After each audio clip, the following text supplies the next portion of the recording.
개장하고 나서 1시간 뒤엔 증시 파워텐. 안녕하세요, 김호수입니다. 개장하고 나서 1시간 뒤에 여러분들의 가슴을 들썩이게 하는 종목들 빠르게 릴레이로 알아보는 증시 파워텐 시간입니다. 자, 오늘 우리 시장 한 주의 시작 월요일인데 오늘도 역시 하락으로 양시장이 출발을 하는 모습입니다. 코스피는 지난주에 2,600선에 좀 안착하는가 싶었는데 오늘도 0.6% 하락으로 출발을 하고 있고요. 코스닥도 지난주에 900선을 다시 도전하는 모습이었지만 오늘 0.5%대 하락세 나타내면서 894포인트 선까지 내려앉았습니다. 자, 오늘 역시 코스피와 코스닥 양시장에서 외국인 매도가 계속 좀 이어지고 있는 상황이어서 시장이 좀처럼 상승으로 방향을 틀기가 쉽지 않은 모습인데요. 미국에서는 주말 사이에 또 유가 상승에 대한 이야기가 나왔고 인플레이션에 대한 부담감 여전히 이어지고 있는 상황입니다. 자, 이러다 보니까 시장이 좀처럼 이런 부담에서 벗어나기가 어려운 상황이고 이번 주에는 또 FOMC 회의가 열리죠. 미국에서 FOMC 회의에서 기준금리는 일단 동결할 것으로 예상이 되는데 앞으로 이제 어떤 스탠스를 보여줄 것인가 연준의 방향성에 초점을 맞추고 이번 주에는 역시 FOMC 회의를 확인하고 나서 다음의 모습을 또 시장을 그려보고 전략을 세워보셔야 되겠습니다. 자, 그렇다면 이번 주에는 저희가 어떤 종목들을 공략을 해보는 게 좋을까요? FOMC 회의 이후에 상승할 수 있을 만한 종목들 저희가 여러 개 준비를 했으니까요. 끝까지 함께 하시면서 좋은 종목 많이 얻어가시기 바랍니다. 자, 그럼 이제 오늘 증시 파워텐 본격적으로 시작해보도록 하겠습니다.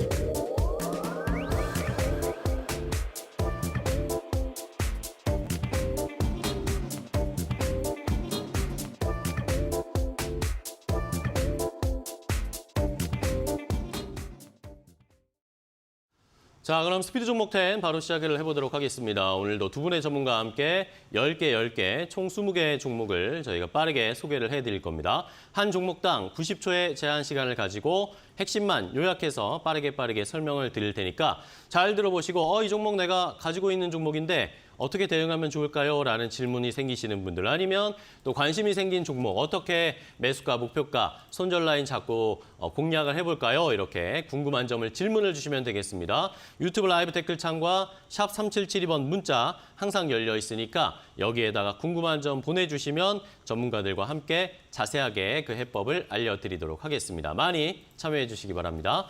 자, 그럼 오늘 함께 종목 소개를 해주실 두 분의 전문가를 만나보겠습니다. 오늘은 다울투자증권의 이성웅 차장 그리고 프리스티지 경영전략연구소의 반종민 소장 두 분과 함께하겠습니다. 안녕하세요. 반갑습니다. 안녕하십니까? 반갑습니다. 자, 이번 주에도 좋은 종목들을 잘 공략을 해봐야 될 텐데 두 분 좋은 종목 많이 준비하셨죠? 네. 자, 어떤 종목을 두 분이 또 가지고 오셨을지 자, 먼저 처음 준비한 10가지 종목부터 바로 확인해 보겠습니다.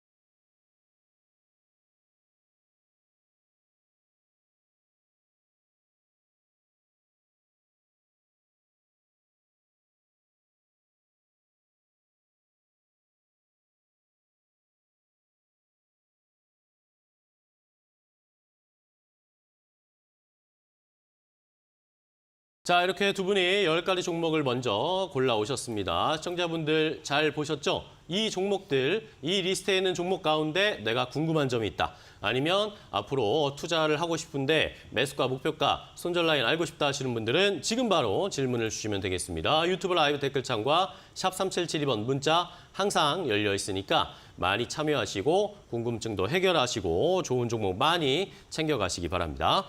자, 그럼 바로 시작을 해봐야 되겠죠? 이성웅 차장님의 첫 번째 종목부터 바로 가보겠습니다. 첫 번째 종목은 이제 솔리드. 말씀을 좀 드리는데요. 우선 지난주에 이제 미국 쪽에서도 이 인프라법에 대한 어떤 투자 뭐 이런 부분에 있어서 통신 장비 업체들이 시장 대비해서 좀 강한 모습을 좀 보여줬는데 원래 그 미국 쪽에서도 이 인프라 투자에 대한 부분이 원래 코로나 전부터 좀 예상이 됐던 상황이었지만 이 코로나가 어떤 시작된 이후부터는 이거에 대한 이 자금 집행 이런 부분이 좀 늦었던 상황이 좀 있었는데 그런 부분이 좀 정상화되는 과정으로도 가지 않을까라고 좀 생각이 되고 있고요.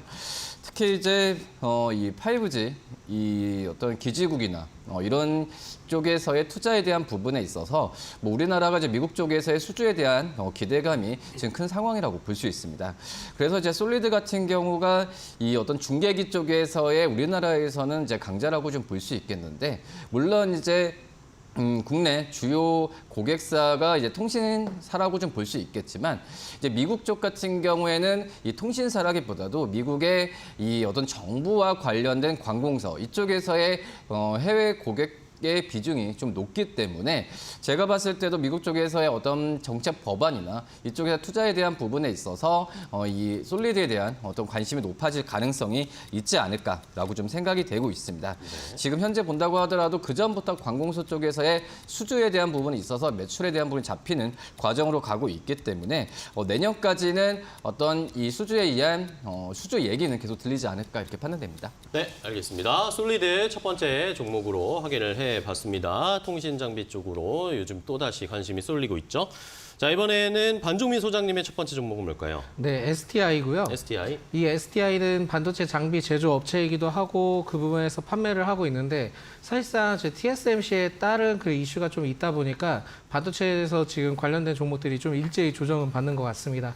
그렇지만 좀 장기적인 관점으로 좀 살펴보실 필요는 있지 않을까라고 말씀드릴 수 있을 것 같고 특히 동사의 경우에는 3분기 주요 매출의 처로서는 삼성전자와 SK 하이닉스이기 때문에 이 점을 좀 살펴보실 필요가 있을 것 같다는 말씀 드리겠고요.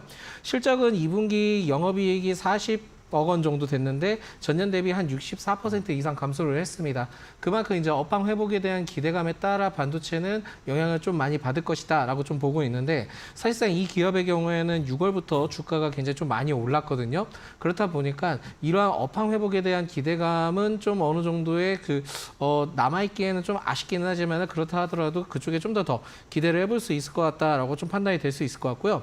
특히 삼성전자 반도체 장비 제조 공급에 대해서도 510억 원 규모의 그 약 4개월짜리에 대해서 좀 공급 계약을 체결을 했던 이력이 있습니다. 그렇다 보니까 하반기 때 이러한 실적이 반영만 잘 된다 한다면은 실질적인 부분도 좀 더 좋을 가능성이 있겠다라는 말씀 드리겠고요. 특히 이제 동사의 경우에도 지난 4월에 그 4일에 그 글로벌 그 반도체 업체로부터 리폴로우 장비에 관련된 그 수주를 했기 때문에 이 점을 봤을 때도 좀 기대를 해볼 수 있지 않나라고 말씀드립니다. 다만 여기서 중요한 포인트는 그 28,000원 아래때 두터운 지지 구간을 형성하고 있기 때문에 이 구간에 잘 머무르는지 판단하고 그때 진입해보자라는 말씀드리겠습니다. 알겠습니다. STI 첫 번째 반 소장님의 종목으로 확인을 해봤고요. 자, 이번에 이성욱 차장님 두 번째 종목 바라보겠습니다. 두 번째 종목도 이제 통신 장비 업체인데요. 네. 이제 오이솔루션. 오이솔루션. 말씀을 드리면 이제 오이솔루션 같은 경우에는 이 광수신, 송신, 그러니까 광 트랜시버에 대한 모듈을 개발하는 업체고 판매하는 기업이라고 좀 볼 수 있겠고, 그나마 지금 앞서서 말씀드렸던 솔리드 그리고 오이솔루션 외에 다른 통신 장비 업체들이 많지만은 저는 오이솔루션 같은 경우가 최근에 이 자율주행차용 라이다 칩에 대한 부분에 있어서 자율주행과도 많이 엮이고 있기 때문에 이 통신기계 업체들 안에서도 다른 어떤 앞서서 말씀드렸던 미국 쪽에서 인프라 투자, 5G에 대한 투자 외에 다른 이 모멘텀이 있어서 지금 말씀을 드리는 상황이고요. 네. 최근에 어떤 4년 동안 같은 경우가 그 5G 통신에 대한 투자 지연이나 여러 가지 부분에 있어서 오이솔루션이 공전했던 그런 상황이었는데 하지만 이제 그 와이어리스 사업이나 여러 가지 부분에 있어서 그 전에 오이솔루션의 기술력을 본다고 한다면 이런 부분은 이제 5G 투자나 이쪽에서 정상화가 됐을 때는 실적 회복이 가장 빠른 어떤 그 기업 중에 하나가 바로 이제 오이솔루션이지 않을까라고 좀 생각이 되고 있고 또 이제 레이저 이 칩에 대한 내재화에 대한 부분에 있어서 이 비용적인 측면이나 여러 가지 면에서 봤을 때도 이 재무적으로 안정될 가능성이 굉장히 좀 있다라고 좀 판단되고 있습니다. 뭐 그렇기 때문에 뭐 이걸 통해서 이제 자율주행차용 라이더 칩까지도 가는 상황이기 때문에 어떤 메커니즘이나 이런 부분이 오이솔루션에 대한 전망을 계속 밝게 한다 이렇게 말씀드릴 수 있습니다. 알겠습니다. 오이솔루션까지 함께 체크를 해봤고요. 자, 이번에는 반 소장님의 두 번째 종목 바로 가겠습니다. 네, 히림이고요. 히림. 이 히림은 그 건축 설계 및 CM 감리 업체입니다. 그러다 보니까는 최근에 이제 네옴시티와 관련된 이슈가 부각될 때마다 이 히림도 주목을 해야 될 때가 아닌가라는 말씀드리겠고요. 특히 이제 시공 관리, 감리적인 부분에 대해서도 이제 사후 관리 등을 통한 관한 그 관리를 좀 수행을 하고 있습니다. 그렇기 때문에 전체적으로는 그 네옴시티에 대한 본격적인 뭐 설계가 이루어진다 하면은 그때는 좀 주목을 해볼 필요가 있을 것 같고 역시나 우크라이나 재건도 같이 좀 연계되면서 지켜볼 필요가 있지 않을까라는 말씀드립니다. 사실상 그 지난 7월에 국토부 네옴이 그 주최한 로드쇼에서 참석을 했던 이력이 있던 게 이 동사기도 하고요. 당시 이제 K 스마트시티 바탕으로 통해서도 그 스마트시티 계획 전략에 대해서 좀 어느 정도 발표를 했기 때문에 지금 네옴시티 이슈와 관련된 부분들이 계속 좀 부각되고 있거든요. 그렇다 보니까 히림 역시 이러한 흐름들을 좀 더 잡고 그 투자 포인트로 진행을 해볼 필요가 있지 않을까라는 말씀 드리겠고요. 특히 이제 사우디에 대해서도 수주 지원단 일원으로 사우디 현지를 방문해서 발주처 관계사들과 네옴시티 프로젝트 참여에 대한 협력 방안을 논의한 바가 있었기 때문에 이 점을 좀 살펴봐야 되는데 지금 그 정부에서도 삼성과 SK 등의 그 10대 그룹 총수단과 사우디 방문을 좀 추진을 할 예정이기 때문에 이게 이제 본격적으로 진행이 된다 한다면 아마 다음 달일 겁니다. 그렇다 보니까 이러한 추진 가능성도 좀 봤을 때는 히림을 좀 살펴볼 필요가 있을 것 같다라는 말씀 드리겠고요. 특히 이제 이러한 흐름들도 있기는 하지만은 최근에 이제 주가에 대해서도 점차 지금 올라오는 모습들을 봤을 때 현 구간만 잘 돌파하면 추가 상승 동력이 충분하다라는 말씀 드리겠습니다. 알겠습니다. 자, 히림까지 사우디 쪽의 모멘텀 계속 저희가 지켜봐야 되겠죠. 두 번째 종목으로 히림 알려주셨고요. 자, 이번에는 이성욱 차장님의 세 번째 종목은 뭘까요? LS 엘렉트릭 네. 말씀을 좀 드리도록 하겠는데 최근에 좀 상승했고 오늘도 제 7.65% 상승세를 좀 크게 가져갑니다. 최근에 전력기기 업체에 대한 좀 관심이 뭐 수주 얘기를 통해서도 많이 지금 들리고 있는 상황인데요. 특히 이제 LS 엘렉트릭 같은 경우에는 이 실적에 대한 부분에 있어서 우상향 추세가 좀 꾸준하게 좀 나와주고 있죠. 지금 이제 3분기 영업이익 같은 경우에도 820억 이상은 나올 것으로 지금 판단이 되고 있는데 뭐 그만큼 이제 뭐 어떻게 보면은 이 LS 엘렉트릭에 대한 시장에서의 관심보다도 이 전력기 우리나라 특히 이제 이 송전보다도 이 변전 쪽에서의 변압기에 대한 관심이 많이 높은 상황이고 그런 부분은 이제 미국 쪽에서도 이 변압기나 교체 주기가 계속 지금 나와주고 있는 상황이기 때문에 특히 이 신재생 쪽에서의 투자에 대한 부분에 있어서 LS 엘렉트릭이 그 전에 좀 그 전부터의 이 전력기기 특히 신재생 쪽에서의 이 맞춤형으로 이 변압기나 이런 부분에 있어 잘 했기 때문에 시장에 대한 시장에서 기대감이 더 크지 않을까라고 좀 생각이 되고 있고요. 최근에는 2차 전지 소재 업체들의 생산을 위한 이 공장 증설에서의 수주 부분이 활발하게 되고 있는 상황이기 때문에 이 LS 엘렉트릭 같은 경우에도 이 어떤 전력기기 쪽에 뿐만 아니라 신재생 쪽과의 연관성도 굉장히 좀 밀접하게 가고 있지 않나라고 좀 판단이 되고 있고 지금 이제 증권사 같은 경우에도 목표 주가를 14만 원 이상까지를 제시를 하고 있기 때문에 지금 현재 가격 이상의 어떤 퍼포먼스가 나오지 않을까 이렇게 좀 판단되고 있습니다. 네, 좋습니다. LS 일렉트릭까지 종목 소개 이성욱 차장님이 해주셨고요. 자, 이번에는 반 소장님의 세 번째는 뭐죠? 네, 칩셋 미디어고요. 칩셋 미디어. 이 칩셋 미디어는 그 반도체 설계 자산 기업이기도 한데 사실상 그 비디오 코덱 부분에 대해서 굉장히 눈여겨볼 필요가 있는 기업이고요. 특히 이제 라이선스 사업을 좀 주요로 하고 있는데 특히 이제 뭐 자동차, 가전, 스마트폰에 대한 영상 정보가 필요한 다양한 디바이스에 활용을 하고 있기 때문에 결국은 추후에는 이제 뭐 자율주행과 관련된 연관성도 좀 생각을 해보셔야 될 것 같다라는 말씀드리겠고요.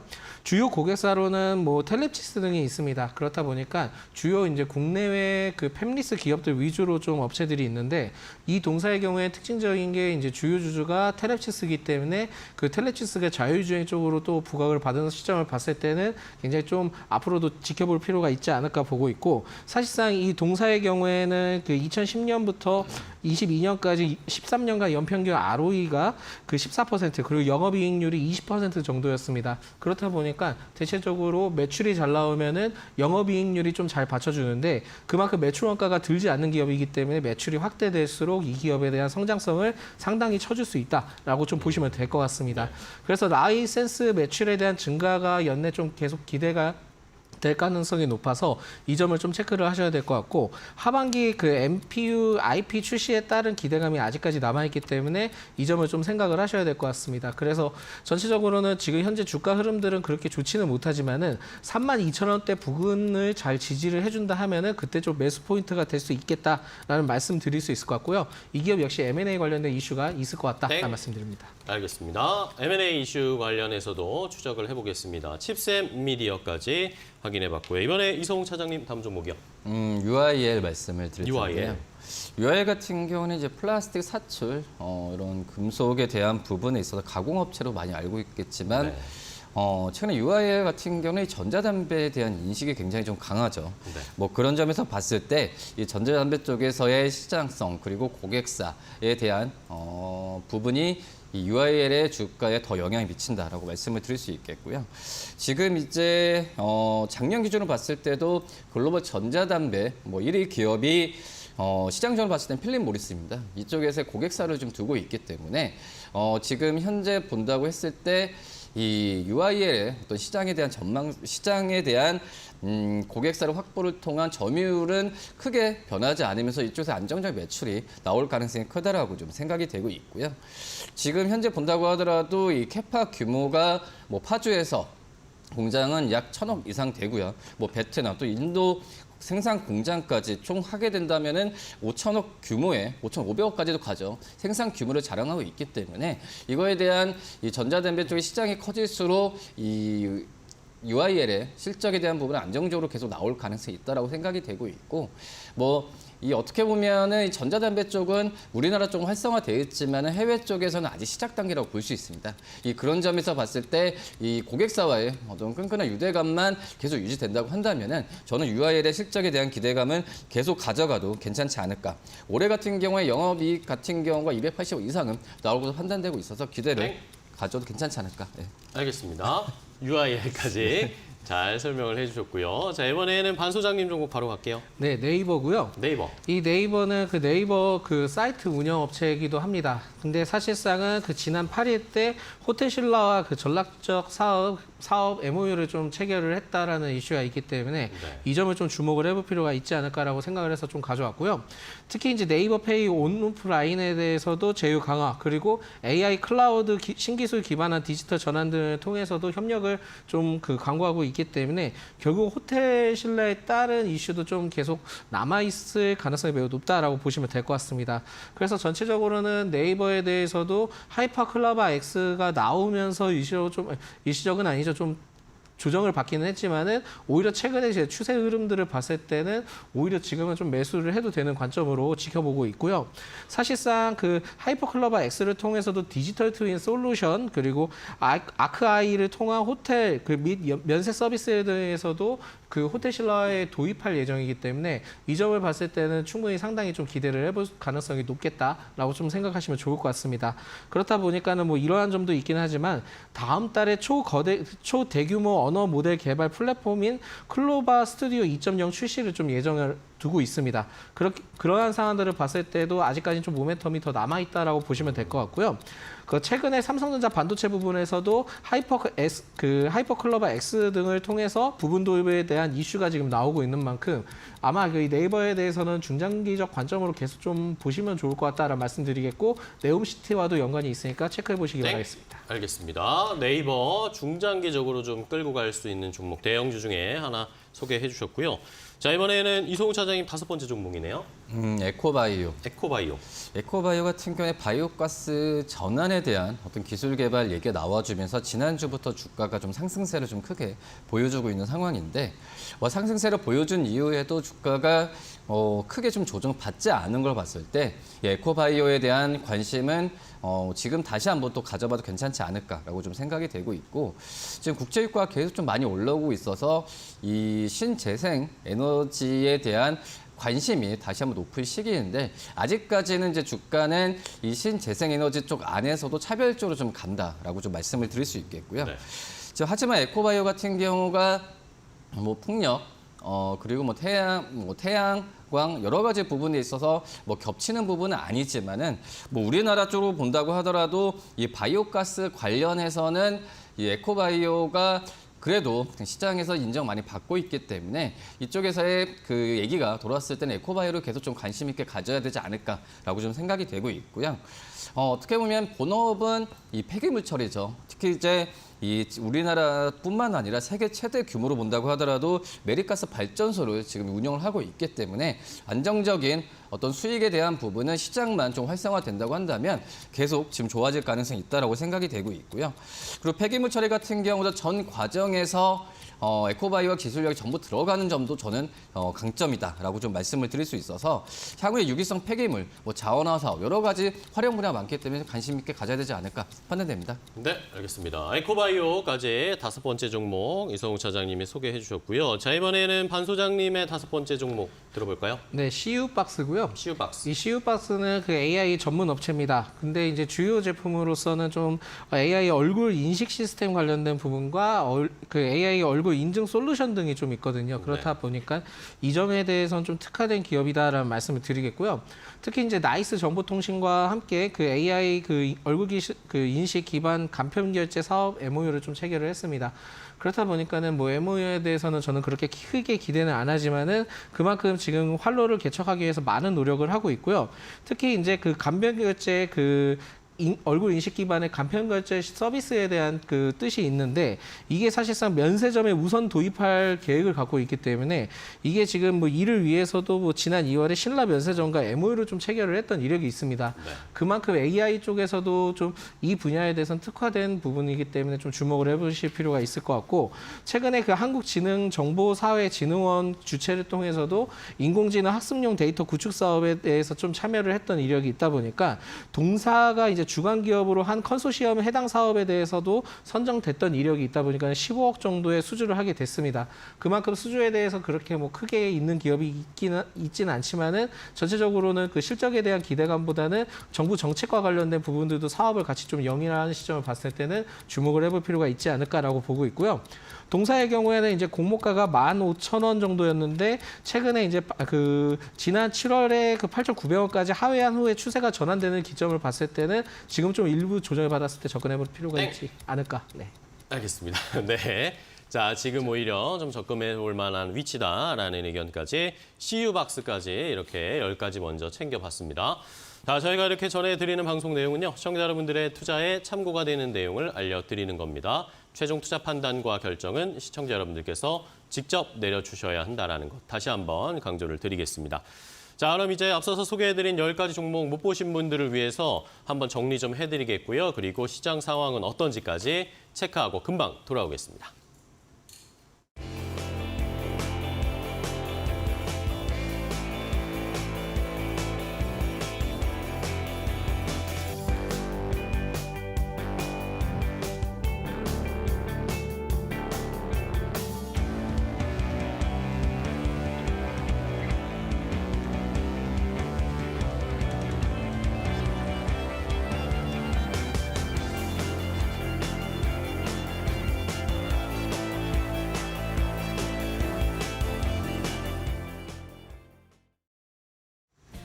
오전장 업앤다운 고은별입니다.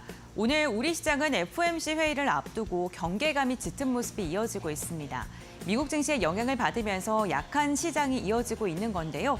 유가증권 시장 0.5%가량 하락하면서 2,586선까지 내려앉았고요. 코스닥 같은 경우에도 0.5% 내리면서 894포인트 선 지나가고 있습니다. 오늘 우리 증시에서는 복합 테마를 안고 있는 종목들의 강세가 두드러진 모습입니다. 가장 먼저 특징주로 확인해볼 종목은요. SOC 관련 기업들 살펴보시죠. 우크라이나와 사우디아라비아 수주 기대감이 지속되고 있는 건데요. 주말 동안 2가지 이슈가 또 이어졌습니다. 중동 지역 한복판에 세계 최초로 조성되는 사우디아라비아 한국산업단지가 다음 달 첫 삽을 뜰 것으로 보입니다. 사우디 정부가 1차로 10조 원가량을 투자하는 프로젝트인데요. 국내 중소기업 17개사의 참여가 확정됐다는 한 언론의 보도가 나오면서 시장의 주목을 받고 있습니다.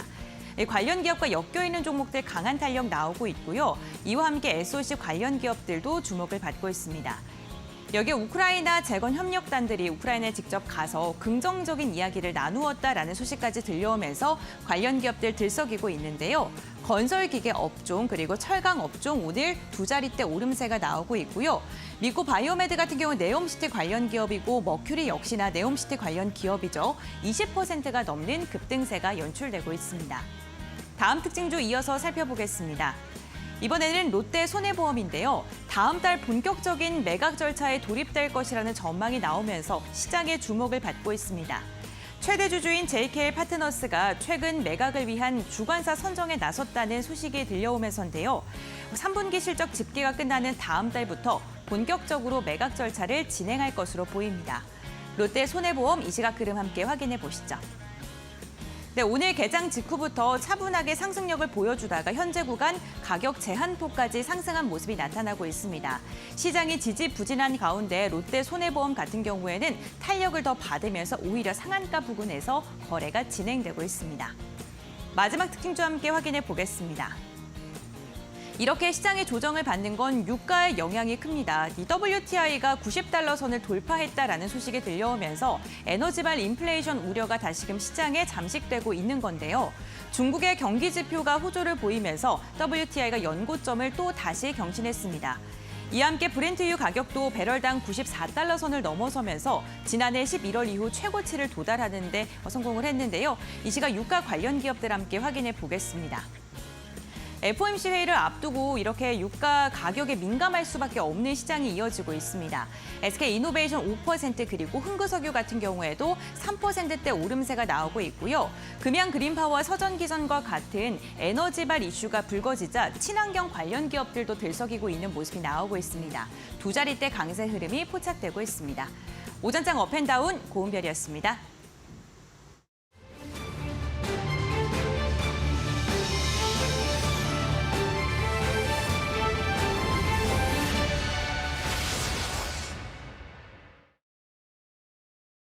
자, 스피드 종목 10 계속해서 이어가겠습니다. 앞서서 10가지 종목을 소개해드렸는데 좋은 종목 10가지 저희가 더 준비해놨습니다.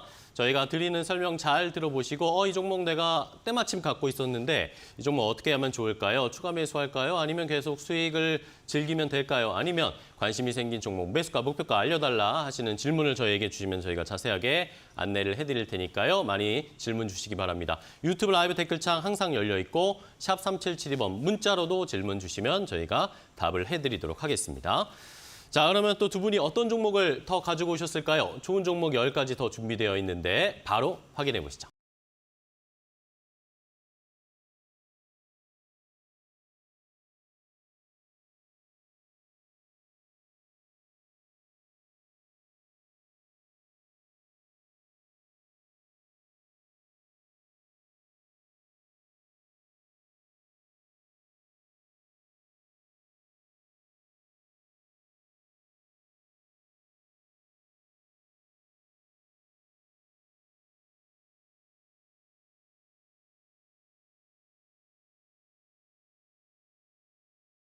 자, 이렇게 두 분이 좋은 종목 10가지를 더 가지고 오셨습니다. 시청자분들 보셨죠? 이 리스트에 있는 종목들 가운데 궁금한 점이 있으신 분들은 지금 바로 유튜브 라이브 댓글창과 샵 3772번 문자로 궁금한 점 질문을 주시면 되겠습니다.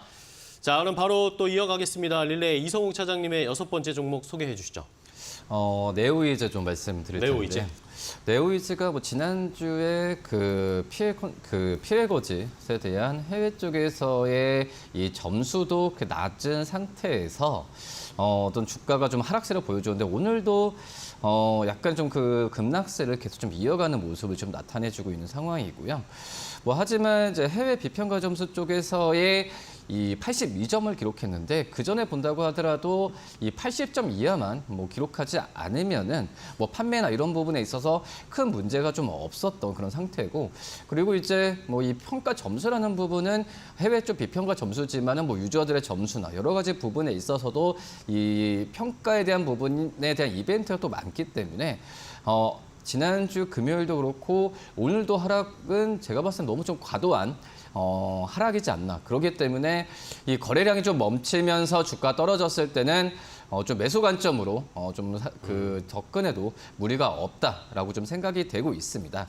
지금 이제 네오이즈 같은 경우에도 이번에 뭐 피해 거짓뿐만 아니라 하반기 때 신작에 대한 라인업이 풍부하다라고 좀 볼 수 있어서 저는 개인적으로 이 게임 업체들의 뭐 주가 부분은 이 어떤 게임의 흥행도 그렇지만은 실적도 그렇지만은 신작을 많이 내놓아야 된다고 판단되고 있습니다. 뭐 그러기 때문에 네오이즈가 하반기 때 보여주는 뭐 라인업이나 여러 가지 부분에 있어서도 지금 큰 무리가 없는 상태이기 때문에 이 네오이즈에 대한 주가가 떨어졌을 때 저가 매수 관점 필요하지 않나 판단됩니다. 네, 좋습니다. 네오이즈 오히려 좀 조정을 받을 때 매수를 해보자라는 그런 의견으로 게임주 주셨고요. 자, 이번에는 반 소장님 6번째는 뭐죠? 네, 하이딥입니다. 하이딥.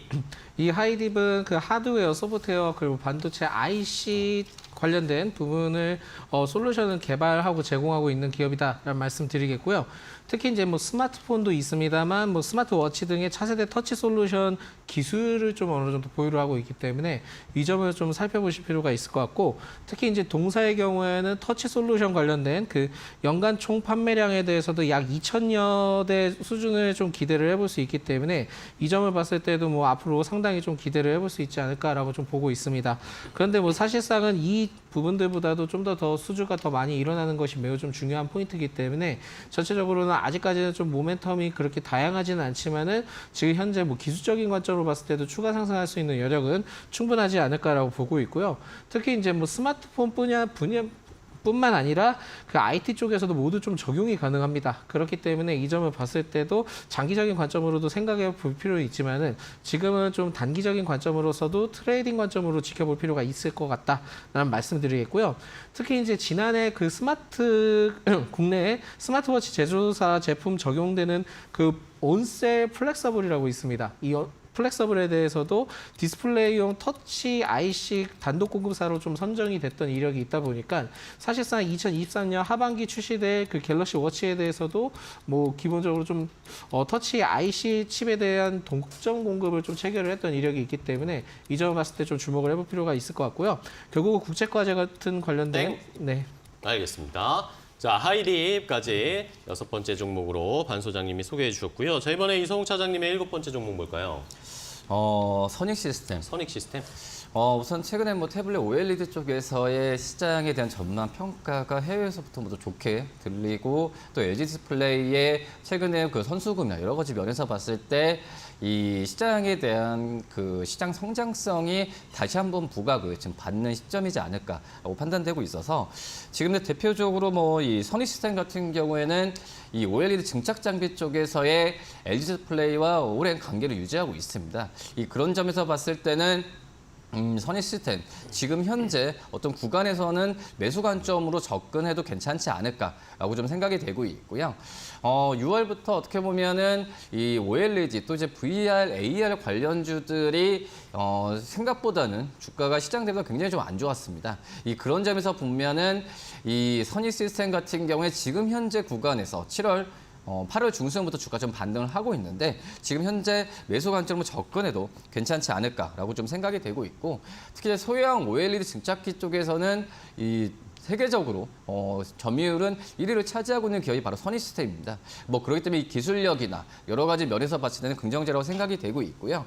그리고 지금 올해 상반기 때는 실적이 좋지는 않았지만 오히려 수주 잔고를 봤을 때는 역대 최고의 어떤 수주 잔고를 기록했기 때문에 그런 부분이 하반기 때 실적과 내년 상반기 때 실적 반영이 된다고 한다면 당연히 3분기 때 흑자 전환과 함께 주가 상승 있지 않을까 이렇게 판단됩니다. 알겠습니다. 선익 시스템까지 함께 체크를 해봤습니다. 자, 이번에는 반 소장님의 다음 종목 소개해 주시죠. 네, 현대 오토에버고요. 현대 오토에버. 네, 이 현대 오토에버는 지금 접근하기보다는 추가적으로 좀 조정이 나왔을 때 접근을 해볼 필요도 있을 것 같다라는 네. 말씀드리기 때문에 미리 좀 어느 정도는 기억을 해놨다가 그때 접근을 해보자라는 말씀드리겠고요.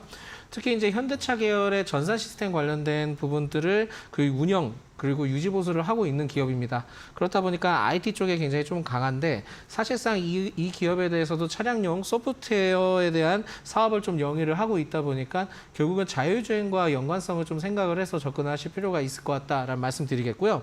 주요 매출자가 최대 주주 현대자동차를 포함한 계열사이기 때문에 이 점을 봤을 때는 현대차와 굉장히 좀 밀접한 연관을 가지고 접근하셔야 될 것 같고, 2분기 영업이익이 527억 원이고 전년 동기 대비 83% 증가를 했는데 전 부분이 굉장히 고루분포하게 성장을 했습니다. 그러면서 차량용 소프트웨어가 34% 이상 증가를 했기 때문에 이 점을 봤을 때도 결국은 그 자율주행과 연관성 그리고 또한 이제 차량용 인포테인먼트와 연관성을 좀 보시고 접근을 해보실 필요가 있을 것 같다라는 말씀드리겠고 이 기업에 대해서도 그 자체 개발한 모빌진이 있는데 ADAS 첨단 운전 그 운전자 보조 시스템이라고 있는데 현대차 그룹의 그 북미에 판매하는 차량의 70% 그리고 유럽에 판매하는 차량의 60%가 모빌진을 탑재한 것으로 좀 알고 있습니다. 그렇다 보니까는 결국은 현대차가 뭐 전기차에 따른 뭐 이슈 이런 거보다도 차량 쪽에 그 판매 호조에 따른 이슈가 있다 한다면은 이 기업에 대해서는 계속 좀 주목을 해볼 필요가 있을 것 같다라는 말씀드리겠습니다. 알겠습니다. 현대 오토에버 오히려 조금 조정이 더 나오면 오히려 매수할 수 있는 기회가 올 거다라는 의견으로 소개를 해주셨고요.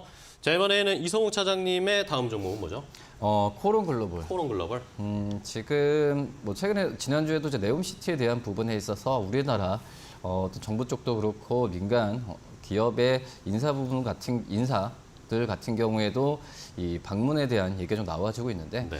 그만큼 이제 네옴시티와 이 관련된 종목들도 한번 찾아봐야 되지 않을까라고 판단되고 있고요.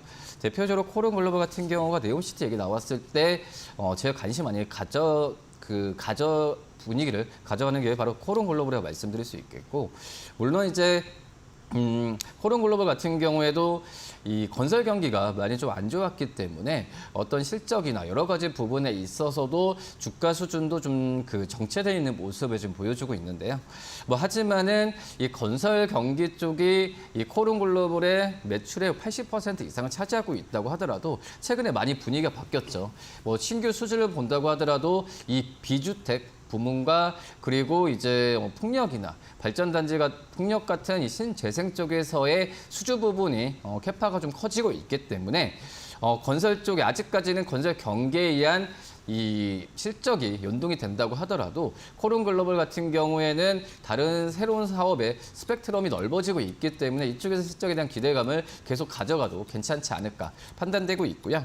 이 네옴시티뿐만 아니라 우크라이나 재건 사업 또 인도네시아의 수도 이전에 대한 부분에 있어서 우리 정부가 어떤 수주에 대한 얘기를 계속 나올 가능성이 있기 때문에 코론 글로벌 관심있게 봐도 괜찮지 않을까 판단됩니다. 알겠습니다. 자, 역시 이성욱 차장님도 네옴시티 관련된 이 테마나 이슈는 계속 체크해봐야 된다는 의미에서 코론 글로벌까지 소개해 주셨고 자, 이번에는 반 소장님의 다음 종목 뭐죠? 네, 테스입니다. 테스. 이 테스는 그 반도체 제조 장비 사업을 좀 영위로 하고 있는데 제가 오늘 가져온 종목들이 대부분 제조 장비 쪽이 많네요. 그러다 보니까 그러게요. 이 점에 대해서 지금 뭐 TSMC가 뭐 장비에 대한 뭐 지원을 좀 요청을 했다 하지만은 계속 좀 주목을 해보자라는 말씀드리겠고요. 특히 이제 전공정 중에 방막 형성을 위해서 사용되는 그 중착 장비와 건식 식각 장비를 좀 생산을 하고 있는 기업이다라고 보시면 될 것 같습니다. 그래서 주요 고객이 SK 하이닉스와 삼성전자이기도 하고요. 이 동사의 경우에 지난 6월에 636억 원 규모의 신규 시설 투자를 좀 진행을 했습니다. 그렇다 보니까 기존의 그 메모리 그 관련 장비뿐만이 아니라 시스템 그 반도체와 관련된 장비 개발도 대폭 좀 강화할 예정이기 때문에 하반기 지금 현재 시점에 대해서도 장기간으로 좀 기대를 해볼 수 있는 기업이지 않을까라고 말씀드릴 수 있을 것 같고요. 네. 특히 이제 주요 고객사에 대해서도 낸드 공정에 사용되는 그 백사이드 그 디포지션이라고 있습니다. 이 장비와 그리고 디램 공정에 사용되는 장비에 대해서도 국산화에 성공을 했던 이력이 있기 때문에 이 점을 봤을 때도 그 장치와 그 뭐 바로 반영되기는 어렵겠지만 중장기적 관점으로 지켜볼 필요가 있지 않을까라는 말씀드리겠고요. 이게 업황 개선에 대한 기대감이 아직까지 남아 있습니다. 그렇다 보니까 테스의 경우에도 기관의 그 매수 포지션이 굉장히 좀 많이 나오는 시점을 봤을 때도 지금 현 주가만 좀 잘 상승을 해서 안착만 한다면 위에 상단에 별다른 저항 구간이 없기 때문에 26,000원 내지 7,000원까지도 바라보면서 접근을 해볼 필요가 있을 것 같다라는 말씀 드리겠습니다. 땡, 좋습니다. 테스까지 반도체 장비 관련 종목들 소개를 계속 해주고 계시고요. 자, 이번에는 이성욱 차장님의 다음 종목은 뭘까요? SK 렌터카. SK 렌터카요. SK 렌터카 지난주에도 기관 쪽에서 수급도 좀 괜찮고요. 뭐 주가 떨어진다고 했을 때도 제가 본다고 했을 때 지금 현재 구간에도 충분히 매수관 좀 들어가도 괜찮지 않을까라고 좀 네. 생각이 되고 있고 SK 렌터카가 이 어떤 기업 명에서 보면 아시다시피 렌터에 대한 어떤 본업이 가장 크다라고 볼 수 있겠는데 하지만은 지금 이제 렌터 쪽보다도 지금 시장에서 어떤 수익에 대한 성장성이 큰 게 바로 이제 이 중고차 매각 사업이라고 좀 볼 수 있겠고요. 이 중고차 매각 같은 경우에는 이 우리나라보다도 해외 쪽의 수출을 통한 이 실적에 대한 잡히는 부분이 좀 크기 때문에 SK 렌터카가 수출주로 좀 많이 바뀌는 인식도 저는 이제 긍정적으로 가고 있고 또 5월부터의 주가에 대한 상승 여력은 이런 부분과 또 이제 어떤 이 지분 인수 이런 부분이 가장 크지 않나라고 좀 판단되고 있습니다. 물론 이제 렌터 쪽 같은 경우에는 금리가 좀 상승하면서 수익에 대한 우려감이 있지만 지금 현재는 장기 렌터보다도 이 개인을 단기 렌트보다도 이 개인을 통한 장기 렌트에 대한 부분에 있어서 이 캐파가 커지고 이쪽에서의 그 마진이 많이 남고 있기 때문에 번호도 안정적으로 가고 있다고 판단되고 있고요. 특히 이제 렌터 쪽에서는 일반 내연기관보다 최근에는 전기차 쪽에서 렌터에 대한 비중이 좀 크기 때문에 이거에 대한 어떤 마진 구조도 일반 내연기관보다 더 좋게 나오는 구조로 가고 있다라고 말씀을 드릴 수 있겠습니다. 뭐 그리고 이제 판매 채널 같은 경우에도 땡. 네.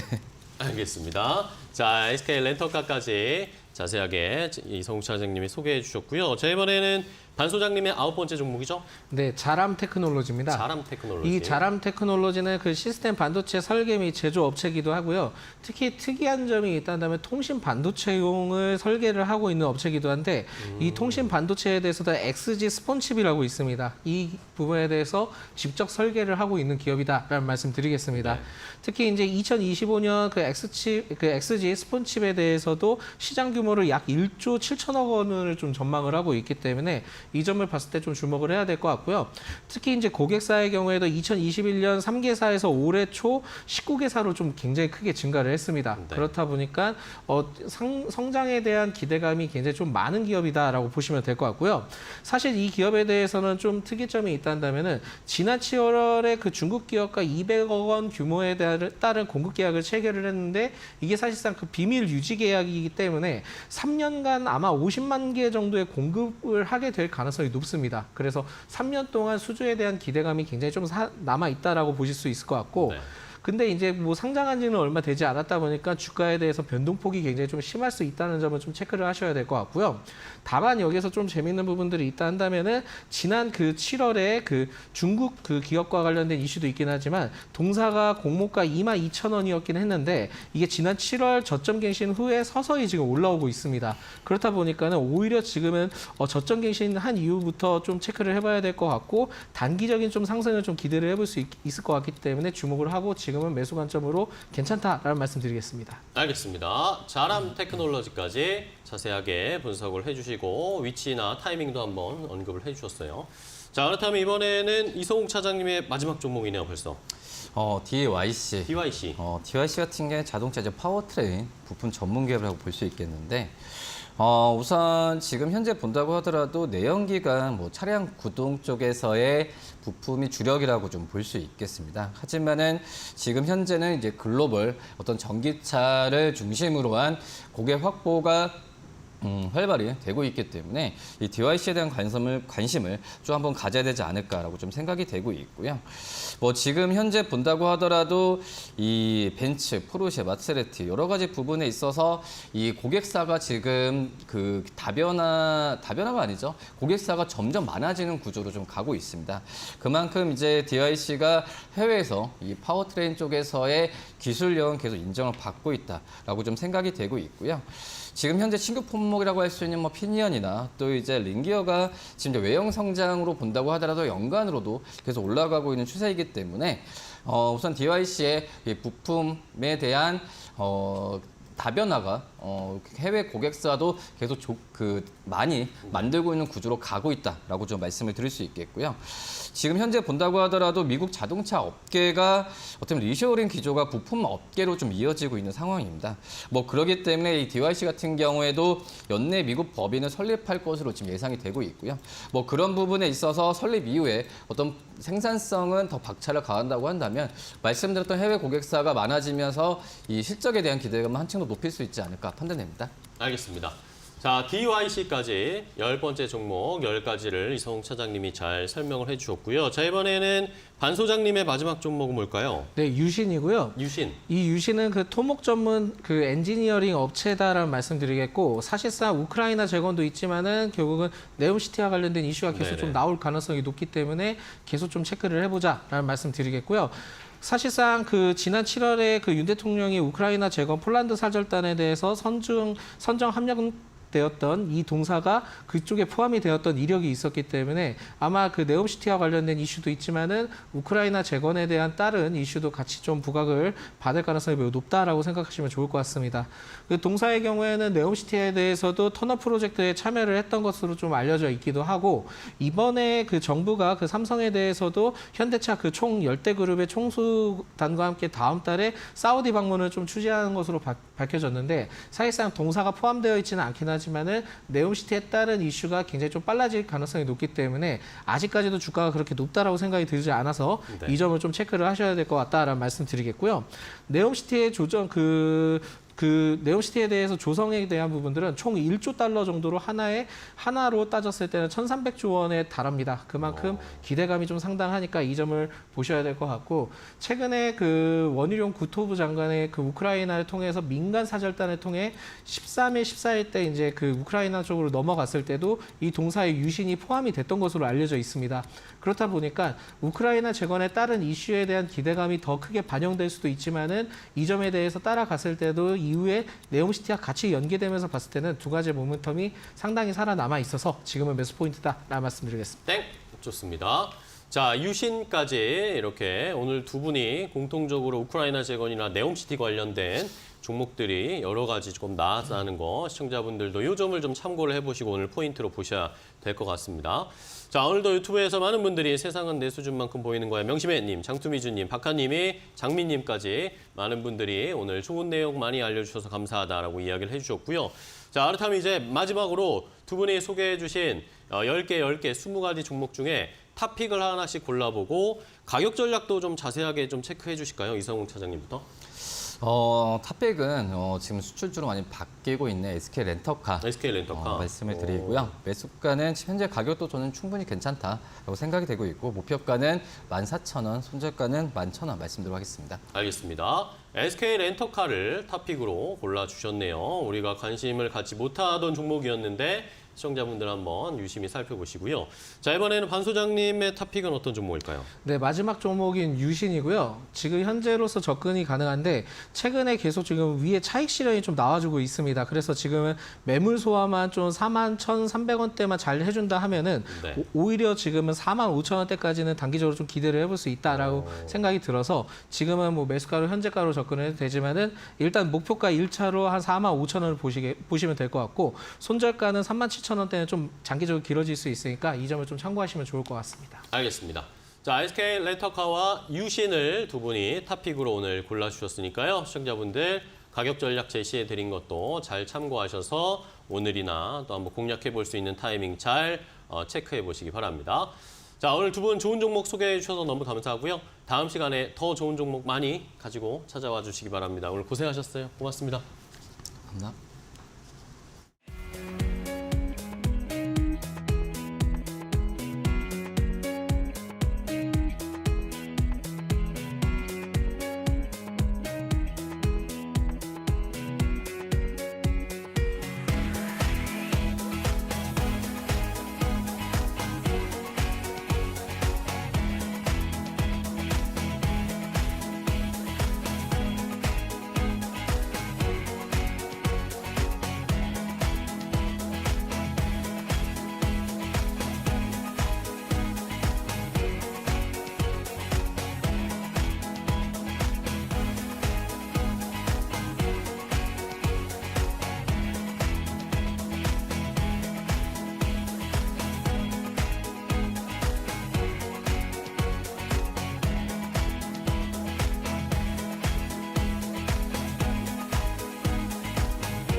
증시파워텐 저희가 준비한 종목은 여기까지 소개해드리도록 하겠습니다. 저희는 내일 더 좋은 종목들 가지고 찾아뵙도록 하겠습니다. 끝까지 시청해주신 여러분 고맙습니다.